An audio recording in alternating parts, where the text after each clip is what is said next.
Hey everybody, how's it going? Welcome back to Copper Jacket TV. So today I've got some breaking news for you that is absolutely mind-blowing because Colorado just told California, hold my beer, we're going to do exactly what you did, except we expect our new law to hold up. Colorado just moments ago introduced a bill that will completely eviscerate concealed carry in that state. However, it is nearly identical to the law that was passed in California. The one that got the injunction on its sensitive places, the one where the stay was overturned and the injunction was allowed to hold up. Yeah, Colorado's got something exactly like that, except Colorado's might actually be worse. This would end carry in Colorado, absolutely. We just got the text of this bill. It's absolutely hot off the presses, brand new. So I want to show you guys what's in it today. And if you're in Colorado, pay close attention. Now, real quick before we get started, I'm sure I'm going to get questions about this Come and Cut It shirt right here, which I think is pretty cool. If you guys are interested in this, I will put a link down in the description box. And yes, it does help support the channel, so a big thank you in advance.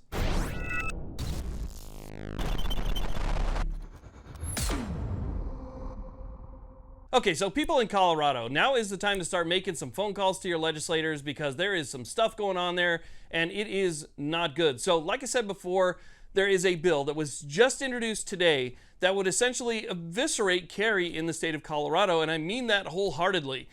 This bill, which is Senate Bill 24-131, is modeled after California's bill that created an enormous sensitive location within the state. So big, in fact, that it would essentially stop all carry in that state. You wouldn't be able to go through your daily life and still be able to carry with all of the sensitive locations that were listed.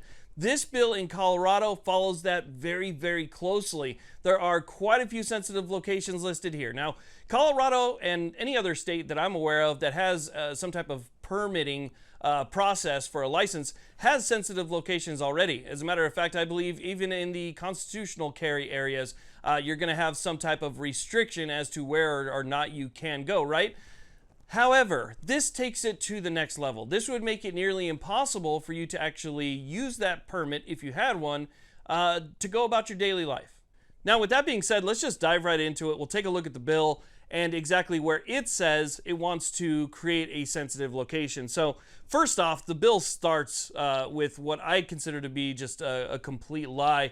They're stating that not only is this constitutional, but they already have the support of the Supreme Court because the Supreme Court has said that they can do this, when in fact, really what the Supreme Court says was, yes, the states can come up with, regulations that are limited in scope and maybe to specific areas like, federal buildings and stuff like that. But the Supreme Court also said that you just can't make something a blanket area a sensitive place because, well, people go there, right? Just like they said you couldn't make Times Square a sensitive location just simply for the fact that people go there. But this state, Colorado, feels like they have the right to do that in subsection A here, where they say the Second Amendment to the United States Constitution protects the right of persons to keep and bear arms, and the Supreme Court of the United States has held that states may, consistent with the Second Amendment, regulate carrying firearms in sensitive places.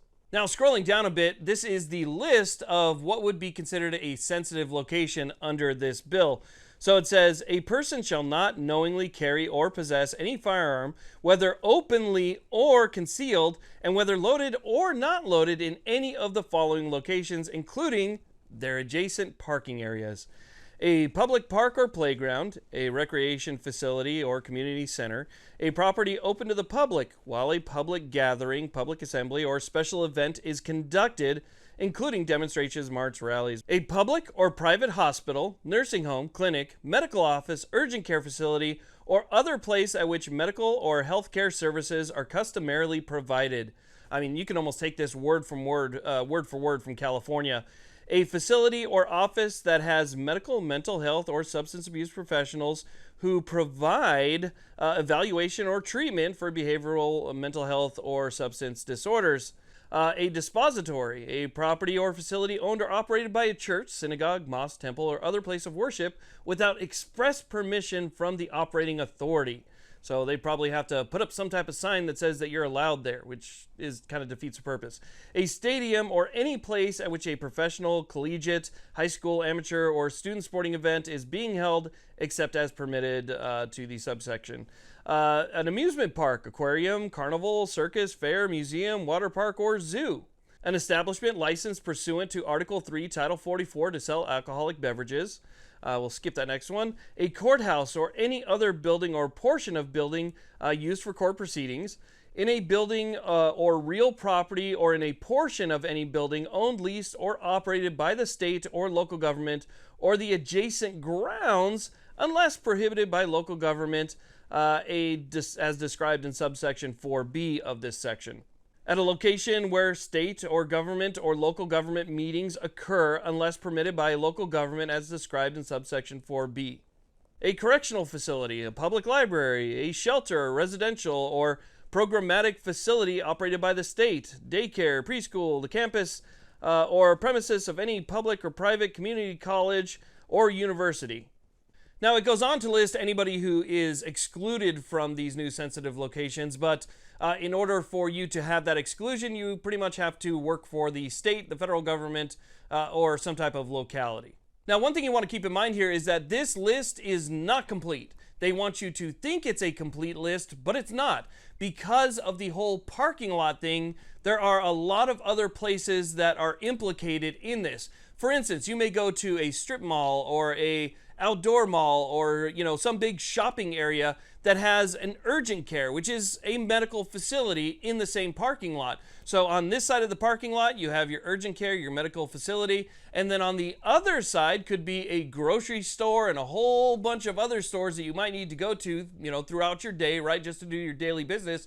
But you're technically, under this bill at least, not even allowed to enter the parking lot because that parking lot is shared with a medical facility or any government building or, a church maybe or something like that. If one of those things that is on the list is in the same parking lot as any of the other places that you want to go, then technically under this bill it would be off limits. So again, it's very similar to what California did. You wouldn't be allowed to walk on these parking lots or do any of the things that you need to do in your daily life to get just standard business done and still be able to have your right. Now, yes, this bill is fresh, it's new, it's hot off the press, it was just introduced, but that doesn't mean that you wait till it passes committee or it's just about to hit the floor for a vote to actually start making those phone calls to your legislators and let them know that you oppose this. The time to do that is now. Let them know that, number one, it was introduced, because I think a lot of these people don't even read these things half the time. But let them know that it was introduced. Let them know that you oppose it. And let them know that it would infringe on your constitutional rights. And if you'd like to, let them know that guaranteed there are going to be plenty of lawsuits that would follow this up should it actually pass and get signed. And there is a likelihood that that could happen. Also, maybe just let them know what's going on in California and that there was an injunction because it was considered unconstitutional to do exactly what they're trying to do, and that current case is continuing to go right now. Just send them the details to May v. Bonta if you'd like to. There's already a lot of discovery and a lot of information that's there that maybe they would like to look at before they even consider something like this. So again, the time is now. Make sure that this doesn't even get to the floor, period. Anyway, I want to thank you all very much for watching. I really do appreciate it. Please like, subscribe. You guys have a great day.